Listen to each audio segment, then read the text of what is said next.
So, hello. I'm Jeff. I know. Gary, I just see your name. I don't know a last name or a picture. I don't know if I know you, but thank you for coming. I will be reading a short story. I'll take questions if we have. I know your cousin. You. Oh, okay. Okay. Yes, I do. Yes. In that case, we are. It's my cousin Gary. I think we can handle this. Gary, turn on your camera for goodness sake. In any case, I will be reading a short story. I'll take questions. For some reason, the way this was set up, I don't have to share this time with anyone. So if I get to the end of the reading is not going to take 15 minutes, and we have more time, I have another reading I can do. In any case, welcome. And let me start with an introduction to this short story. This short story is going to be appearing in an anthology coming out sometime, it's not in my control, sometime this spring or summer, called On Time from Transmundane Press. They're an independent, small press. They don't pay a lot, but I have done a number of short stories for them. I love working with these people. They're wonderful editors. I wish they would hit the big time and they could pay the top dollar because they ought to. They're wonderful collections. So I very much recommend checking out books from Transmundane Press. In any case, this short story was an interesting challenge for me. They put out a notice last year that they were doing an anthology, and the title of it is called On Time, and they were looking for stories related to time. And they said, don't go for the low-hanging fruit. In other words, there are so many obvious time travel stories you could do, and they didn't want that. They wanted something that would be challenging. Now, as it turned out, I had my second novel, which I'm going to hold up now, was called Time on My Hands, My Misadventures in Time Travel. And I love time travel stories. And what this novel was about was hitting every cliche of the genre and skewering it. I had so much fun because there is people who do time travel stories, they go for all the easy stuff. And I said, let me have some fun with this. Well, now, having done the novel, here's this anthology. And I'm going, wait a second, I've already covered everything I've had to say. And what this was for me, it was the second time I wrote a short story that was set in the world of one of my novels. And that's an interesting challenge because on the one hand, it had to fit into the world I had created for the novel. And on the other hand, it had to work for people who hadn't read the novel. So while I urge you, my publisher is going to require me to say this, I urge you to buy the novel, the short story works all by itself. It fits into the novel, but you don't have to have read it to appreciate it. So let me read my short story now. It's called There's No Time Like Home. With his fringe of white hair around his bald head and his equally white beard, Court might have seemed like an old man in many eras. However, with the youth treatments available in the 22nd century, his smooth facial features made him seem ageless. Even the other members of his marital collective, the other 7 partners with whom he had formed a familial bond, couldn't say for certain just how old he was. He had recently had his annual medical scan, and the doctor interpreting the data said he was in fine health, although he could stand to lose some weight. Court might not have realized it, but it was a recommendation that had stood the test of time, having been invoked by centuries of medical professionals. In any event, while he could expect to thrive for several decades to come, he had hit the mandatory retirement age and would soon have to give up his job. It wasn't so much that he was too old as that so much labor was automated that limiting tenure for most professions ensured there would be openings for younger applicants. Court understood the reasons for the policy, but had only started thinking about what he would do with the rest of his life. Having showered after a robust morning of physical, mental, spiritual, and sexual exercise, Court headed to his dressing room to get dressed for his final day of work. As a time portal officer, his uniform, such as it was designed in such a way as to give no indication whatsoever about life in the 22nd century.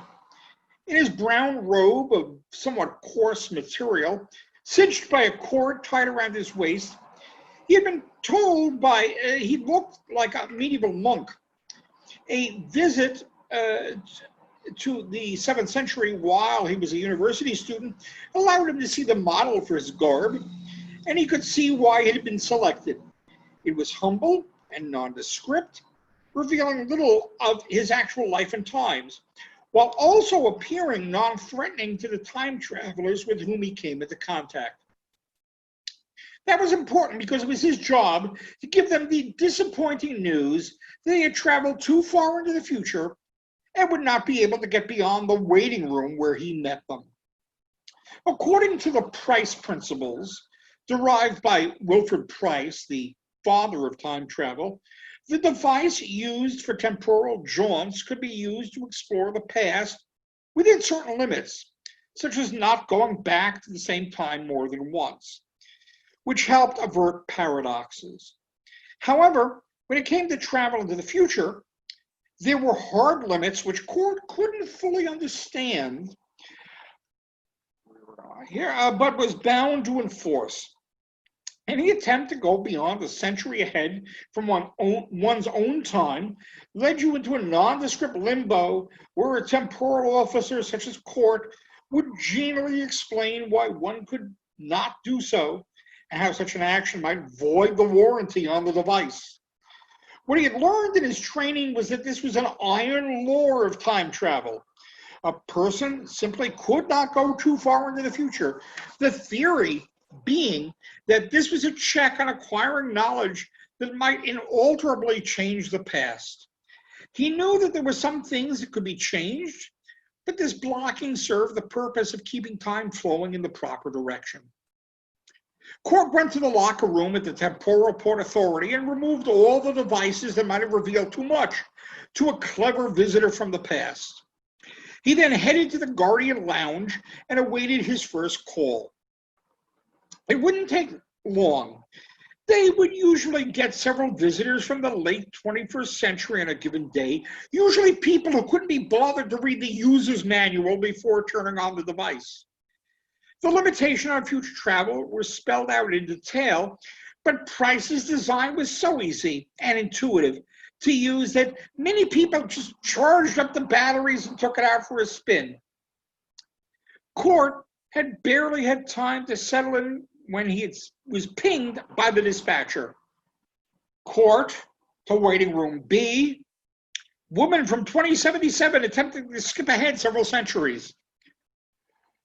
All in a day's work, Court said to himself, knowing that this might be the last time he'd be called into action. He tapped his device, which was preset with the necessary coordinates, and popped over. As always, it was serene and nondescript, vaguely smelling of the sea, although there was no water in the room. Where are we here? A young, dark-skinned woman was looking around, somewhat confused. "Hello there," Court called out to her. She noticed him with a start. "Who are you?" "I'm Court. I'm here to help people who've gone off on the wrong time path." "What wrong path?" "Well, you're from 2077. He glanced at her device and saw she had set it for several hundred years into her future. "I take it you hadn't read the instructions." "Well, this is my brother's. He said I could use it while he was away." "I see," said Court, not really seeing how it mattered. And of course, it didn't. He had explained to her what the problem was and sent her back on her way. Well, you should ask him to let you take a look at the manual, assuming he kept it. Now look, Mr. Court. No, it's just Court, and you are Monique. Monique, what a lovely name. I haven't heard that one before. He smiled benevolently, trying to indicate that this was not a serious problem, more of a clerical error. Well, the situation is this. People are not allowed to travel more than a century into the future on their own timeline. It's nothing personal. It just is. Monique seemed to be considering this information. Looking at Court, she said, "And you're telling me this because?" "Well, because it's my job. I work for the Time Portal Authority. Sort of like a bus station." "Well, I suppose, although I'm not quite sure what a bus is." "So there are buses in your time. How do people get around?" Court tried to look authoritative. Now look, Monique, if you can't go into the far future, why do you think you can get information about it through other means? That's the whole point. You can see a bit of the future, but no more. That's just the way it works. Now, you really should be on your way. I'm sure there are plenty of times you can visit that you'll find just as interesting. Well, what about you? Do you get to go into the far future? Do you get a special pass? The question startled Court. What sort of time did you come from where the rules didn't apply to everyone? Well, of course not. Read the manual. You'll get the whole story. And you spend all your time blocking people's way into the future and never thought of checking it out for yourself? Court sighed. He could try to explain to her that it didn't work that way, but he didn't think he would be able to convince her, at least not with her present state of knowledge. So he was left with the one thing that got most people moving. Putting on his stern face, he looked right at her and said, "Monique, you've got to get moving now. The very structure of the space-time continuum is in danger of collapsing in on itself." He pressed a button hidden in his uniform, and all of a sudden, a siren went off. "Warning, warning, 60 seconds to space-time implosion. Evacuate the area immediately." Monique froze, unclear what to do. Court pointed to the return button on her device, which she pressed, instantly vanishing. He hit the hidden button in his uniform, and the siren and the announcements instantly ceased. "I hate when I have to do that," he said, to no one in particular. There was a little farewell party when his shift ended, and then a somewhat glum Court went home, not sure what he was going to do with his time now. After dinner with the collective, he announced that he needed some alone time. He had spent his working life enforcing the price principles, but had never really tested them for himself. Was it possible to bend or break the rules? He took out his own device, a graduation gift that was trimmed in blue and yellow, his school's colors, and set the course for 101 years into the future. He was in a very familiar limbo, only now he was the traveler being stopped, and it was someone else who was approaching dressed in a very familiar cassock. Court was half curious if the standard greeting had changed in a century, but also disappointed as his adventure would be over so soon. The Time Portal Authority guardian did not immediately speak, but instead just stared at Court, looking as if he wasn't sure what to do. He was a pleasant-looking middle-aged fellow, but he seemed to be at a loss for words. Court hoped that humanity hadn't so evolved at this point that people communicated by telepathy. The last thing he expected was what happened next. Grandpa Court?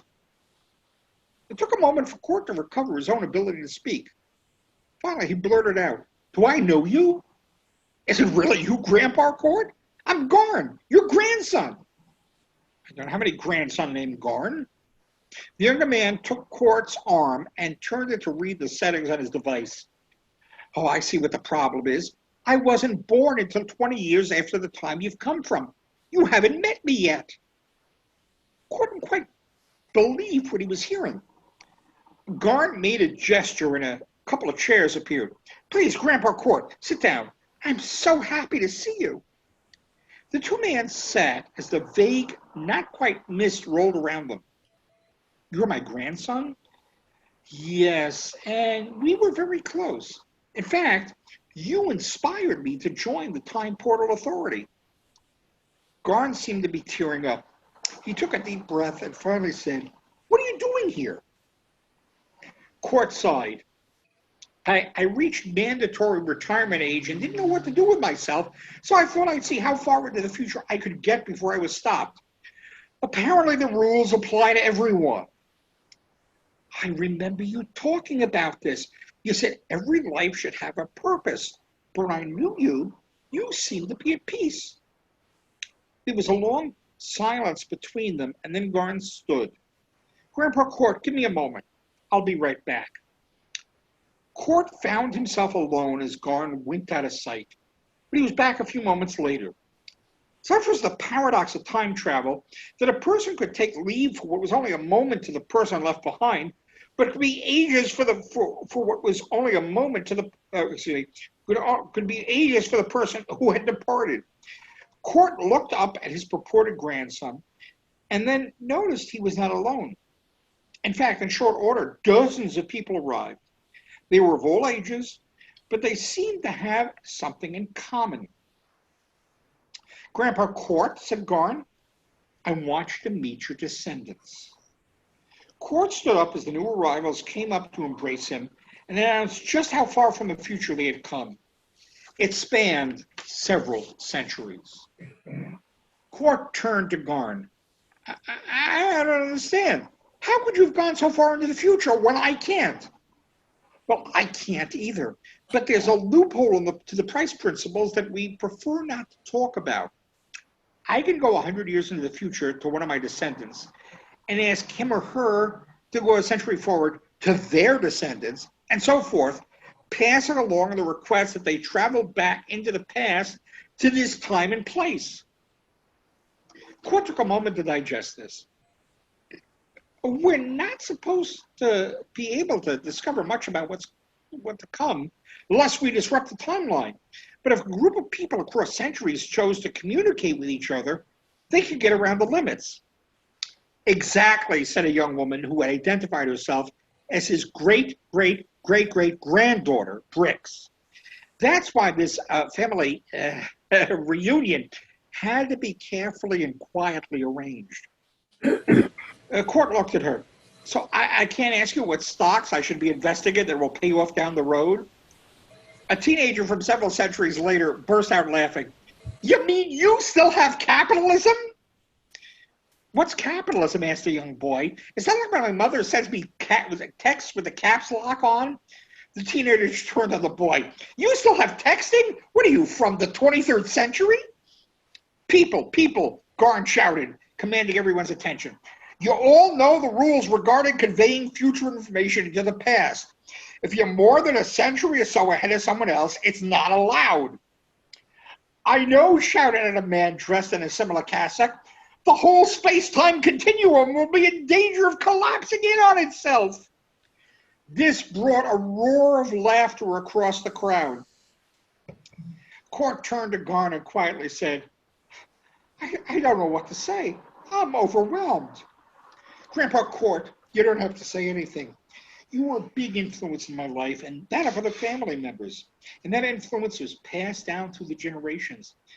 The chance to express our gratitude and love is all we ask." It's impossible to say how long they were all together, with everyone wanting their moment with Court. When a baby was placed in his arms, he was told the girl would be able to trace her ancestry back to him, although she no longer lived on Earth, almost a millennium into the future. Court kissed her gently on the forehead and muttered a prayer intended to be heard only by the two of them. It was clearly the culmination of this extraordinary gathering. One by one, his descendants made their farewells and returned to their own times. At long last, it was just Court and Garn. I can't thank you enough, said Court. I look forward to your being born.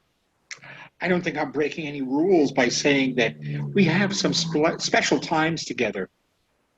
And would it be possible for you to come back to visit me as an adult? Garn seemed to consider the invitation for a moment and then said, I suppose I'll have to see if I can make the time. There was a brief silence, and then Court burst out laughing, quickly joined by Garn. I can't believe you're still using that old joke. The classics endure, Grandpa Court. That's what you taught me. They embraced and then stepped back. Court took one last look at his grandson and then hit the return button on his device. He might not get to go to the promised land, but it no longer mattered. He had seen the future, and it worked. Now that's my story. So let me do a reading then from another book. This is from my most recent novel, Father of the Bride of Frankenstein, in which the monster marries into a modern suburban family. And something else. One of the things I love, besides being a movie critic, I love doing humorous science fiction. And so doing something like this, I just had so much fun taking the Frankenstein mythology and putting it into a romantic comedy. So let me read a bit from this. It was a mere 2 weeks later that Samantha, that's the daughter, came home for Thanksgiving vacation with her new boyfriend. For a father, meeting his little girl's new boyfriend is always fraught with tension. It's inevitable, I suppose. If this was to become permanent, he would supplant me as the most important man in her life, something I might not like, but I was forced to admit was the natural order of things. All I could ask was that he was normal, sane, productive, and absolutely devoted to making Samantha the most important thing in his life, even at risk of forfeiting his own. I didn't think that was too much to ask. So with a smile pasted on my face, I was ready to greet this latest pretender to the throne. Joanne, that's the mother, opened the door, and there was Samantha, scruffy in the current collegiate style, but still our beloved daughter. How many more times would you recognize returning to us as coming home? I wanted to treasure every moment. And then I noticed she wasn't alone. Well, of course not. She said she was bringing a guest. The figure hulking behind her was immediately recognized by his ashy gray skin. Joanne and I stood at the doorway, frozen in place. There couldn't be two people in the world who looked like him. Beaming, Sam made the introductions. Mom, Daddy, I want you to meet Frank, she chirped, with a smile overlaying a tone of voice that made it clear that we had better get used to him. I was more than stunned. I was completely frozen in place. It was Joanne who had the presence of mind to realize that by keeping them at the front door, we were as much as announcing his arrival to the entire neighborhood. She quickly and deftly pulled me back to allow them into the house. After they were inside and Joanne had shut the door, Frank put down their luggage and took my hand to shake. It was cool and somewhat leathery to the touch. I'm very pleased to meet you, he said, his voice much more adult and modulated than in those earliest interviews. Sam has told me so much about you. She hasn't told me anything at all about you, I blurted out. Daddy, she said, in a tone that hadn't changed since she was 4. Frank now took Joanne's hand and leaned over to give her a kiss on the cheek. Turning to me, he gave me a broad smile, indicating either that he was happy to be welcomed into our home, or else he would soon be bringing it all down in a fiery apocalypse. It's a pleasure to meet Sam's parents. I truly look forward to giving you both every opportunity to get to know me. We would soon learn a great deal about him. Given his unusual and very public history, there was no need to keep secrets. He was very open, often volunteering information before Joanne and I could gather our thoughts enough to formulate a question. We learned that although he had no memories of whatever life his body had lived before being reanimated, the neural pathways already established allowed him to learn things the previous inhabitant of his body would have known. Thus, he had an adult command of English within weeks of his birth, but had to struggle with higher math as he otherwise breezed his way to a college degree. As we shared meals, we learned that he ate and digested food just like any other human, although he was occasionally surprised by things we took for granted. At our Thanksgiving meal, he seemed fascinated by the cranberry sauce, whose shape indicated its origin as a can. But he savored every dish, complimented Joanne on the turkey, and even had seconds. He shared with us that he wasn't going through the motions, but truly enjoyed the experience of eating just as we did, perhaps more so, as he commented on the variety of tastes and textures. My digestive system is human from one end to the other, he volunteered, adding that indeed, all of his bodily organs function normally. Do they ever, said Sam, with a not quite suppressed giggle. TMI, dear, Joanne replied, quickly cutting off that line of discussion. When we finished that initial dinner, Joanne suggested that Frank and I go out on our enclosed back porch for some brandy and cigars. This was an affectation of mine that she generously and kindly indulged me out of respect for the fact that I had spared her a lifetime of the more typical male time-wasting pursuits of golf or watching televised sports. My limited athletic activity consisted of the billiard table we had in the rec room. If a few times a year I wanted to indulge in a cigar, that was perfectly fine with her, as long as said indulgence was outside. Thanksgiving came during an unseasonably mild November, and the evening was rather pleasant. This was the first time that the two of us had been alone together. I could tell the conversation was going to be awkward. I offered Frank a snifter of fine brandy that I kept on hand for such occasions. He made a show of inhaling the aroma of the amber liquid within. That he was actually enjoying it, I couldn't tell, but it was clear he knew what was expected of him. I suppose I should ask if you're allowed to drink, I said, breaking the silence. By whom? He asked. Legally, I'm an adult. The only one I answer to is me, provided I obey the same laws that apply to everyone else. Wonderful. This was going to be another exercise in walking through a conversational minefield. I'm sorry, I didn't mean to offend, I said, trying to smooth things over. I was just considering how alcohol might affect you. You mean, am I going to go on a rampage and frighten the villagers? There was a pregnant pause. I must have looked at him blankly, because he broke the tension with a laugh. Actually, my blood flows a bit more slowly now. It takes much more liquor for me to get tipsy. I should be absolutely fine, although I promise you that I will not operate any chainsaws or other machinery while I'm under the influence. There was another pause while I tried to digest what he was saying, and then he laughed again. This was certainly turning into my most memorable Thanksgiving. Here I was sharing a brandy with a monster with a sense of humor. Even more complicated, he was a monster who was dating my daughter. I was at a complete loss for words. Not sure what to do next, I lit up my cigar. It suddenly occurred to me that he had been invited out for brandy and cigars, and so without really thinking, I offered him one. It was clear that he either had prepared for this or had, amazingly, been exposed to it prior to coming into my home. Perhaps the previous occupant of his body had been a cigar aficionado. He expertly cut off the tip and inserted it into his mouth. I lit another match and brought it to the front of the cigar. I had not anticipated his reaction. Arg! Fire! Bad! He shouted, waving the flame away. Oh no, what have I done? I looked out in shock, wondering whether the brandy had indeed gone to his head, and Frank burst out in a roar of laughter. That joke never gets old. Now you're supposed to say, wait, I was going to make espresso. Great. That's what I really wanted to make this Thanksgiving complete. A monster who likes brandy and cigars and Mel Brooks movies. Frank took my hand with the still lit match and applied it to his cigar, then sat back and exhaled a perfect smoke ring. In the dusk, I could almost imagine he was normal. Almost. We sat in silence for several minutes, puffing on our cigars and sipping the brandy, both activities proving to be helpful in taking the edge off the moment. Finally, he broke the silence. Samantha is a wonderful woman. She's made me see things in my studies that have opened my eyes. I'm sure you must be very proud of her.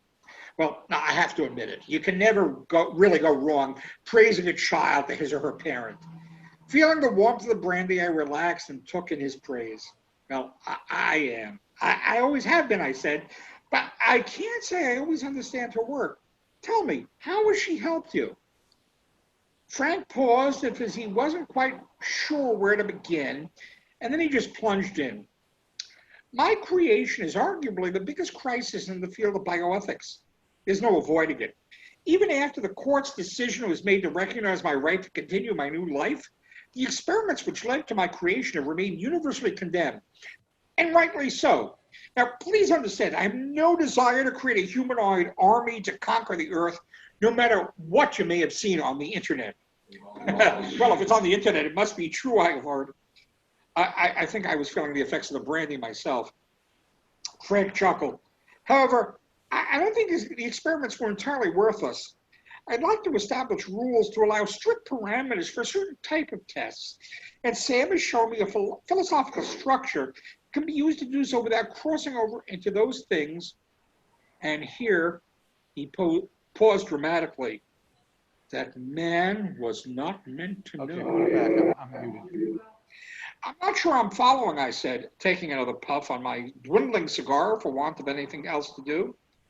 We need to clearly state what sort of experiments can and cannot be permitted. Anything involving consciousness should not be allowed, obviously.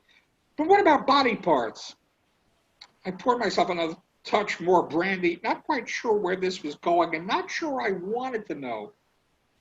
Body parts? Well, particular organs. A heart, a liver, a pancreas. If we could reanimate organs that could be used to replace diseased or damaged ones, would that not be serving the public good? Is a person with a reanimated liver any less human than one who receives a traditional transplant? I suppose not, I replied, fairly certain that this was a candidate for the most unusual Thanksgiving evening conversation ever. I don't know who would give out such an award, but I was pretty sure would be eligible for it. Well, I'm glad you agree, said Frank, oblivious to my bafflement. While my focus has been on the consequences of such work in medicine, Samantha was focused on its impact on society. It's something that's very close to her heart. Indeed, our hope is to work closely together after we get our degrees. She hadn't mentioned anything to me. No, she asked me to broach the subject. You see, it's not just a combination of career interests. She and I have fallen in love. We'd like to have your blessing to get married. You know how there are certain moments in one's life that are just like great historic moments and leaving an indelible mark on your memory? This moment might have been one of them, but not for me. For the life of me, I couldn't remember much of anything that happened after that. However, Joanne and Sam said they'll never forget rushing out to the porch because there was a madman screaming incoherently. I was hoarse for the next several days.